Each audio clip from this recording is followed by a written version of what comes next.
program. So I went to the conservatory and I followed the traditional path offered here in Belgium, supplementing with master classes, internship, private lessons, and then also postgraduate studies. So I started from years now, and I never finish, I think. So, voila. That's really amazing. Yeah, yeah. That's the story of my life, the piano, I think. Yeah. That's really beautiful. Yeah, thank you. I And tried once, but it didn't yeah, work. you tried to. Well, we were in conflict at the time, to be honest, at the adolescence period. I was like that. I doesn't want to work too much because it asks to have a certain discipline if you want to maintain a level. So sometimes, okay, you have up and down in life, usual. But I can't imagine myself without these instruments. It's like a companion. I call him like that. But at the same time, my influences in music started also during the adolescence. So I was divided between my classical practice with the repertoire like Chopin, Brahms, Rachmaninoff, Bach, and so on. But on the same time, as a teenage, I was attracted by the music of that period, and we were in the middle of the grunge music. So of course, I was uh, all on the same time doing, band like all.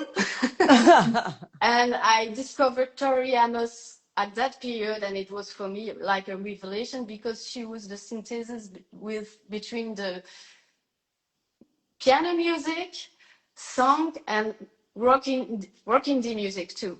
So if I have to mention some musicians that truly influenced me and truly influence what I'm doing today, I would mention Rachmaninoff, of course, Debussy, Satie, Chopin, but also Keith Jarrett, because it was also during my adolescence that I discovered that biggest talent for me on earth about piano music. And also Michael Nyman, because I was attracted to narrative music, so film music and jazz music. Tori Amos, Morphine, and all those other rock bands that I still listening to actually. And you play, as you mentioned, piano, cello, and also compose. How did you decide which instrument fits a project? Well, I think the piano, as I told you, is my first companion because I think it's a good tool to start the composition. It's like the synthesis of an orchestra. You can make everything with it. So everything starts from the piano. Every musical act that I'm making starts from the piano. Comes from the piano, and especially because I like to play what I'm composing most of the time. So my first choice will always go to the piano, but not only. I started also a second instrument at 14, the cello. I was hesitating between drums because I like the rhythm and cello. But I was more fascinated by the string instrument and the using of the bow. So I choose the cello that one said that is the closest instrument to the human voice. So as didn't want to sing, I was like that. Okay, I will use the cello. It will replace this function when I'm composing. So I had the cello in a classical training too. In the composition process, my first question will be why this needs to be done. For what is the ultimate goal, musical goal of this? What do you want to express, to feel, and to transmit as well? It's important. What style do you want to categorize in? So from all that question, I will make my choices. But I also want to use instruments that I don't play because I have my little favorites one. So when it's appropriate, I'm trying to give them a part in my music, like the vibraphone, the trumpet, electric guitars, double bass and bass that I really like, and of course, drums. You've lived and worked in different countries. How does your environment influence your creativity? Well, when you have the opportunity to travel, to live elsewhere, to play outside of your country, to discover other people, cultures, landscapes, you can't deny that all of this has an impact in your vision, in your feelings, in your perspectives, and that all of this will be reflected in your creative potential. Personally, I place a huge importance on being mobile. I need to move all the time and seeing the world and including different worlds into mine own. Even though I have a tendency towards isolation because I need to be alone. I also need loneliness and calm to create. The latest example is my last trip in Morocco. It inspired me to incorporate some of their culture in terms of sound into my own world. So I think it's important to be all the time open to something else and to move and to make a selection of what inspired you the most. And I'm actually currently working on for my next album, which is in production. When you compose, what inspires you the most? Literature, music, emotions, or personal experiences? Well, I think it's a mix of everything, even if at the beginning, emotions and my personal experience as are the first key to tell a story. To express an idea or an impression.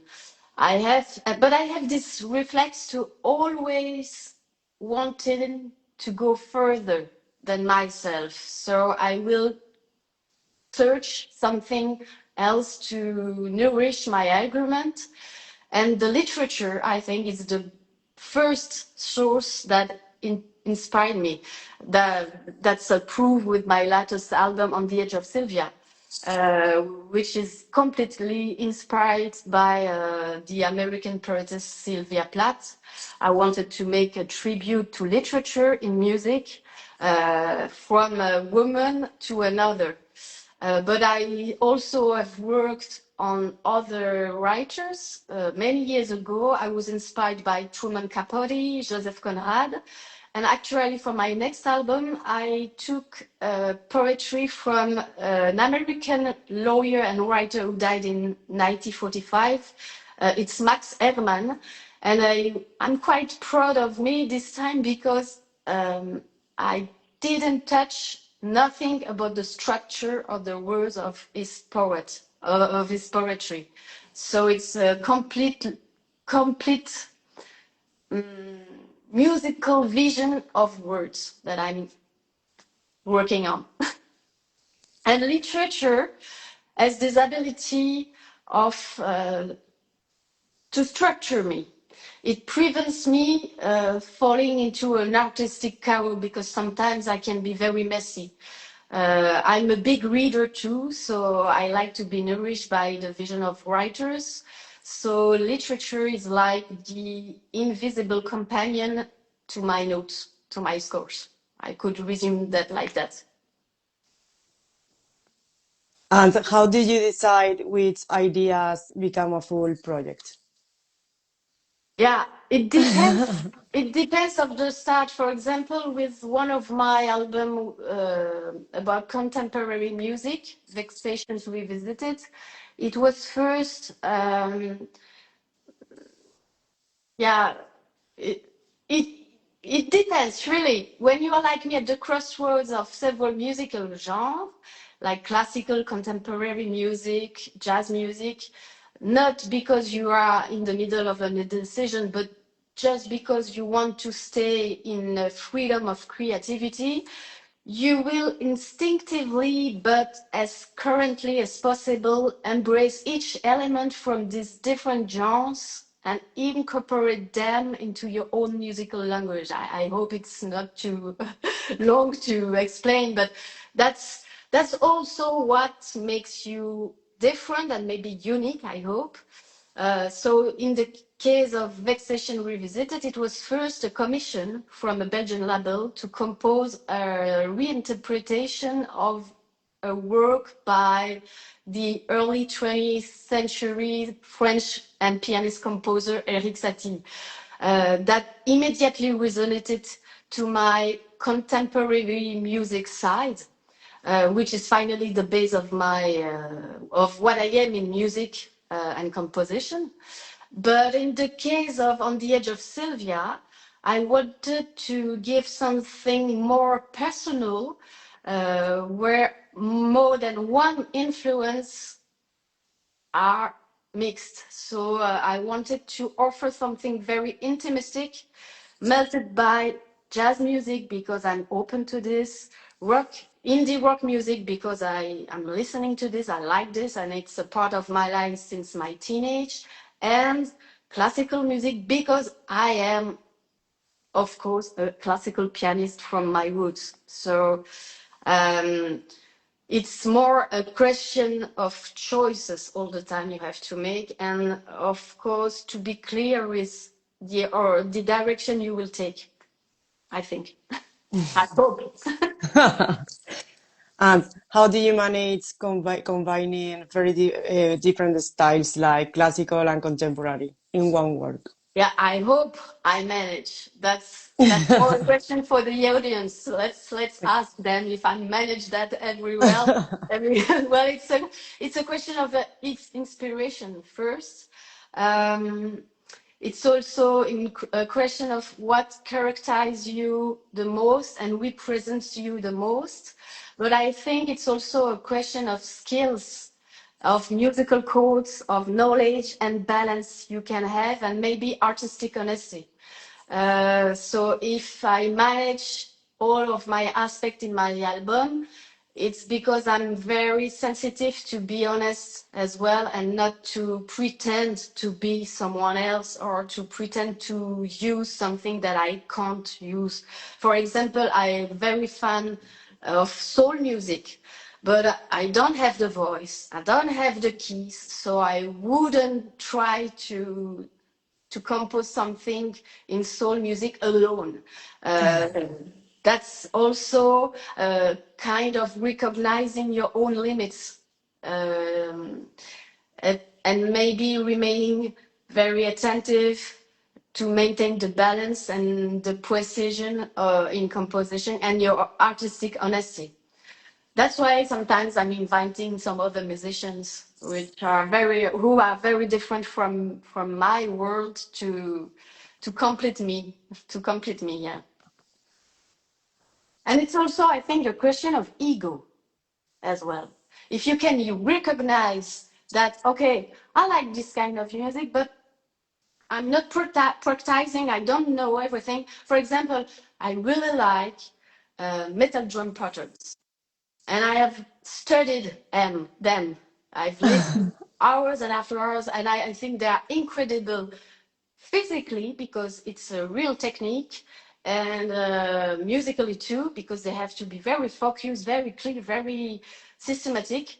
But I would like to incorporate that kind of sound in my music, but I would never try it alone to write a leitmotiv like that. No, I can't. I hope to see that soon. Yeah, yeah, you will hear. I'm determined, so And you've got worked with many artists. What do you learn from collaborations that you can't achieve alone, apart from what you've said? yes. So as I told most of the time when if I call upon other artists, it's in a way they can complement me while also joining me maybe in my delirium. I don't know. So sometimes this brings you good surprises. I have learned that it can give you an unsuspected view of yourself, because they can make appear something you have inside of you, but you didn't know you have it. The key, as you know, the topic is to find the right person, to be in front of the right person, to dive into this. And then you can never be disappointed. I learned that through all my collaboration, and I also learned not to be too shy when you feel there is something to do with someone in particular. So be curious and not being too shy were two elements that I learned to go again and again into my collaboration. And about your collaboration with Ken Stringfellow, how did this collaboration start and what drew you to work with him? Well, we first met with Ken in 2019 when he was after one of his concerts here in Brussels. I was shy, so but we had a talk after the concert during the merge, and we had exchange about his music, but also about my music. And I was quite surprised because I was like that. Would it be interested by my kind of profile? I'm a pianist, a classical one, but he was. So he asked me to send him my music. He was curious and interested, and I was like that. Oh, great! So a few months after, he contacted me again because he had another concert in Brussels and asked me to join him to do this concert. And I was like that, okay, I will accompany him with my piano as usual, as for everyone. But no, he asked me to think without my piano, naked in front of everyone with my microphone only, and I was like shocked. And you say, wow, he's trusting me so much. So I felt very lucky, and I didn't dare to refuse, of course. So I did it, and I was very surprised because he gave me a kind of gift doing that by being open and being you know, when someone is trusting you inside his own work, that's a big gift. That means a lot. And I didn't want to let this disappear. So I was like that. I think we will make something else after. I didn't know at that period what. I didn't know yet what, but it was in my head, because when you are in front of that kind of person, you know, you can't do only one thing. It's a story with reflected through years. So, and we are here today. And Ken is known for his sensitivity as a musician. Which aspects of his music or personality have influenced you during your work together? Yes, so about his personality, as I just talked about, I think it's first is kindness, it's approachability, is openness to other music genres and styles, and the clear climate of trust he established with me from the beginning. And also the lack of ego, because you know, in hearts a lot of people are always focused on their ego. It's me first, it's my work first. But here I was in front of someone who was okay, it was easy, very fluid to talk together. So that kind of aspect give me the envy to work with him. That's the first thing, and it has an impact in the music we have made together. I think you can hear it, that we are in balance. There is no one more than the other, even when I'm just a vocal background. I hope it reflects in the music we made together, that the relation between us is very professional but very respectful, and the key, because I couldn't work with an artist with an ego, even if it's the best musician of the world. I couldn't. So the human aspect is very important for me. Musically, of course, it's his voice. He has an incredible voice, and I'm all the time very attentive, sensitive to specific voices, feminine or masculine, doesn't matter. And with Ken, I heard immediately that he has this kind of lead voice that you can recognize immediately when you know his work. So, and he has also this ability of improvisation and harmonization between different voices, and I like this aspect in the song. So I was like that. Yes, I have to catch him, and yeah. So um, Ken's voice was a perfect fit for my album On the Edge of Sylvia. And in fact, Mirror, the song he's singing in my album, was the first I composed. So it was 5 years ago already. It was during the COVID period. So first we worked separated, and it works really good. He was sending me his voices files, and I was talking with him. Okay, I would like this, like that, and he was proposing something new, because when I'm asking something to an artist, I don't want to forgive his personality.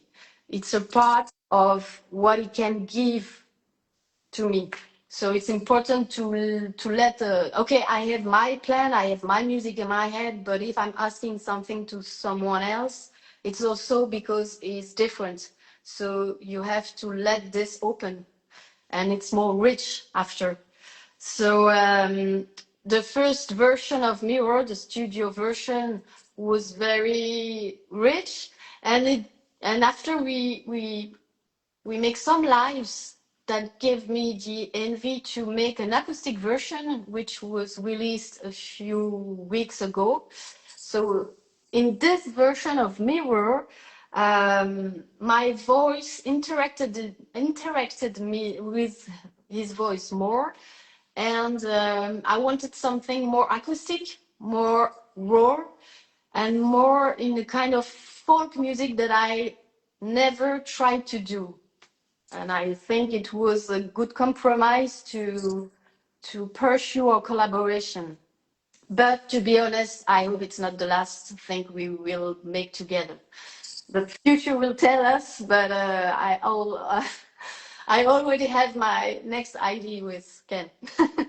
I'm sure you will do more collaboration, Yeah, me too. and I will be there to hear Yeah, them. thank you. And for people following your career, what do you think they should know about your approach to creating music? Yeah, I can understand that sometimes from the outside I can appear quite confusing as a classical trained pianist who's composed narrative music, accompanied sometimes by a jazz drummer, a rock guitarist, a folk singer, and so on. Sometimes it can be, oh, what is she doing? Who is she? Who is she is the first question. What is she doing? Who is she? But, well, what does it mean? In my case, I'm trying to bring all the time a rock tension in my music, because I think I'm a little like that personally. That's my mentality. So I trying to bring a rock tension within a spirit of jazz freedom, because it inspired me too, and everything always rooted in poetic emotion, because literature is present, because emotions are important in music. And I can say that my music has several lives, and that's what defines it the most. So if you want to know me, listen to my music. Maybe you will be surprised. I hope you won't be disappointed, but be curious, and don't be afraid by the complexity of the names of the genres. It reminds me that maybe 15 years ago, I met a bassist that I really liked. It's Melissa Aufdermo. I don't know if you know. Mm, She was the bassist of Smashing Pumpkins, the bass ah, player, okay.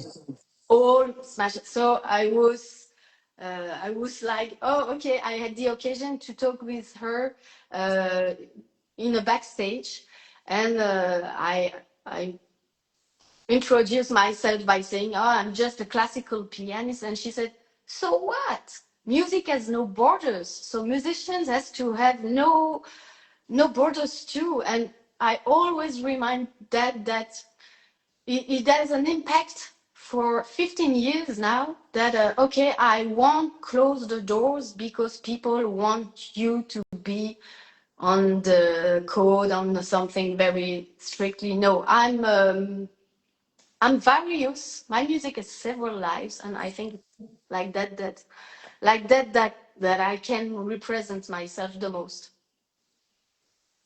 On the Edge of Sylvia is inspired by Sylvia Plath, as you said, poetry. What was the most challenging and rewarding part of turning poetry into music? Yes, first of all, I wanted to make a piano and voice songbook based on the original text of Sylvia Plath, but I couldn't have the rights. So I had to rethought the whole project. And as I'm very determined and I just want to go further, I'm like that. I didn't want to abandon the idea, so I was like that. Okay, I will make something very different from the start, from the beginning, but maybe there is something that I can reach. So I choose the fact to write myself the answers to her text, her poetry.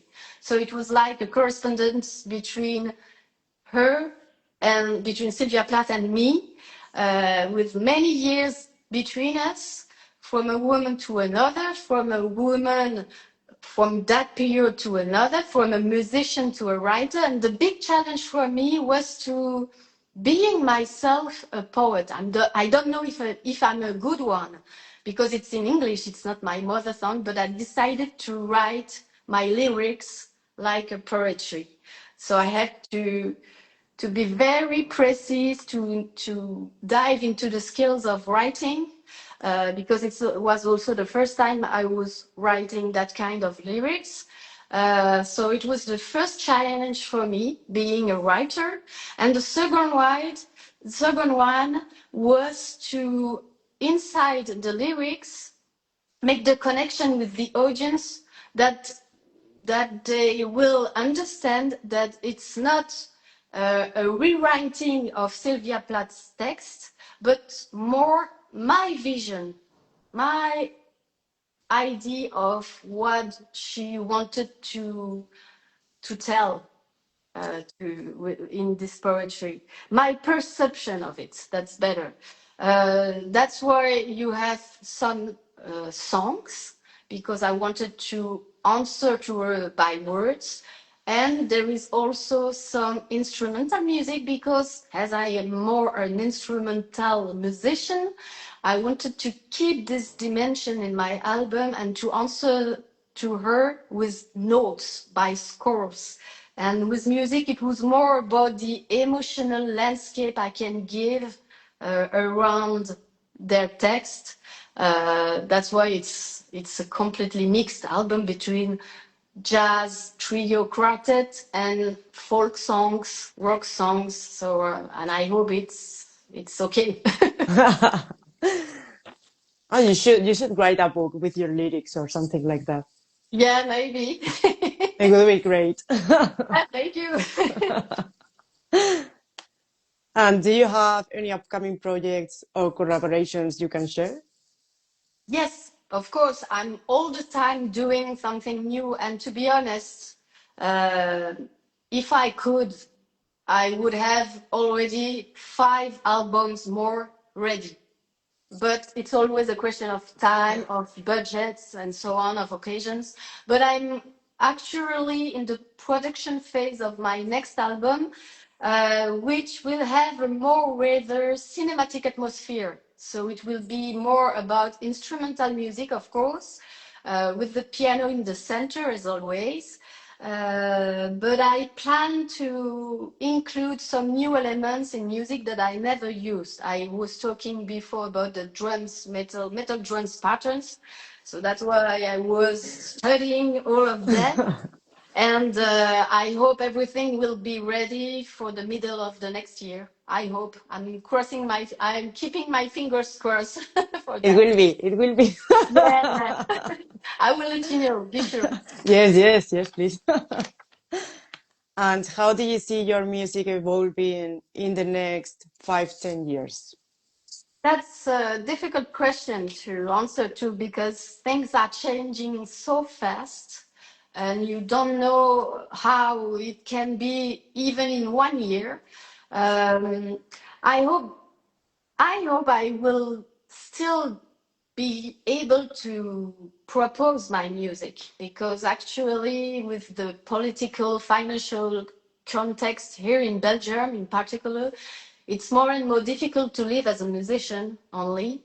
So it's always a question of being concrete and think about the material facts of the material side of the music, but you can't deny what you are. So it's also a question of okay, I'm not someone else. I still have something to say. So I hope that my music be will still exist in live, but not also. And I hope maybe with the new technologies, maybe with AI too. That's a special question, but I hope, yes, I hope that AI will be like a complement for all dinosaurs like me who are still using paper to write notes. So I hope my music will evolve with the technology, maybe with the technology of broadcasting or maybe with the, maybe the Atmos technology that kind of you can open your ears to another kind of listening to the music, and I hope my music will be integrated to that course of new technologies of listening music because it can bring maybe something very important. It opens window and you have to run with your time. That's if you want to stay, you have to run with your time. So let's see, maybe in 5 years. And what advice would you give to young musicians who want to keep their unique voice while exploring different styles? I don't know if I'm a good advisor because even for myself, sometimes I get, am I able to give myself good advice? I don't know. But one key which worked for me, I think, uh, was about not trying to please others before you please yourself. That means you have to be honest, authentic, not forcing, not forcing thing, and also not comparing yourself to others because we are so many actually making music.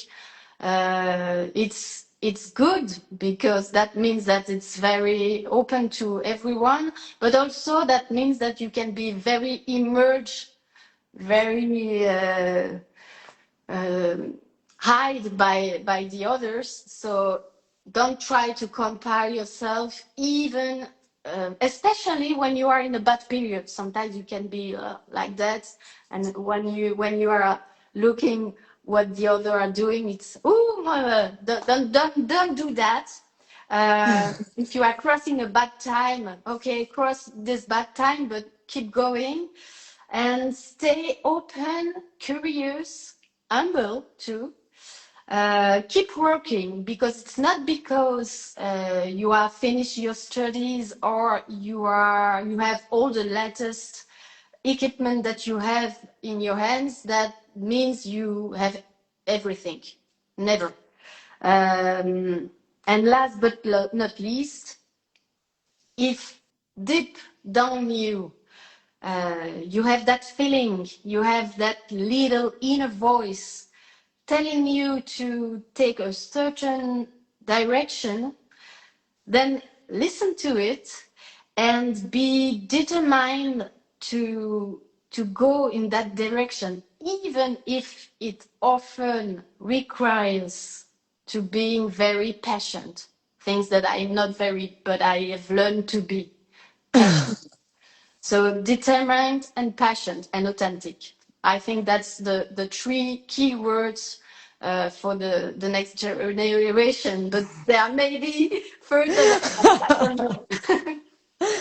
And what book, album, or artist is influencing you the most right now? Well, as I'm working on mine, I'm trying not to be polluted by the others, but I'm influenced actually by one of I don't know if you know Craig Armstrong. It's Yes.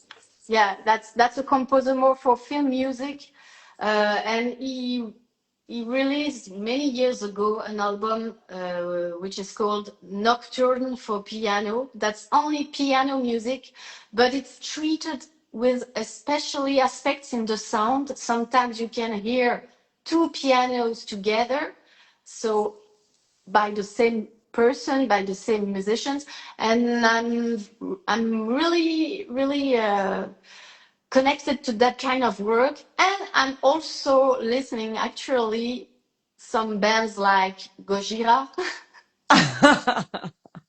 because of drums, to be honest. And I'm still listening to to my previous influences. So I know that you know that this bass player Melissa Dermo is preparing a memoir of her life, and so it gives me the envy to listen again to what she did in solo, because she had also a solo project. So I'm listening to that too. So you see, I'm still in the middle of rock music, instrumental music, contemporary. So it's my story. But it's cool because you are oh, sorry you are able to do everything, I'm everything that you trying want. to. I'm trying to. Yeah. I'm trying to be. I'm trying not to lose myself too, and to take the best of all of this to make mine. Yeah. And for you, what does it mean to create music in today's world? That means you have to be very courageous, because musical sphere is not easy. You have to invest more at the beginning without any guarantee, without with a lot of risks. But on the same times, it's a question of passion, of vocation. So you can't separate that from yourself. I am Music is my religion. So even if it's difficult actually, I think if you want to stay okay with yourself, do what you are made for.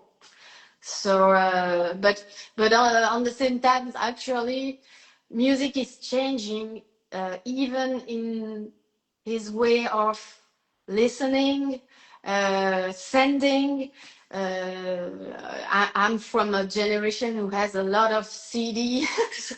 I'm still listening to LP in vinyl, and so on. I like to go to live concerts, to live music. So I'm not all the time diving into the streaming platforms. That represents a small part in my act of listening music. So yes, it's difficult to be a musician today, but it's not impossible. It's just that you have to be maybe more creative than before, because also you have to embrace more than one part. You are not only a musician, you have also to be a businesswoman sometimes, a producer, um, a Communication is very important. So a press mediator, so you have to think about many things in one time, and sometimes you are okay, that's enough, that's enough.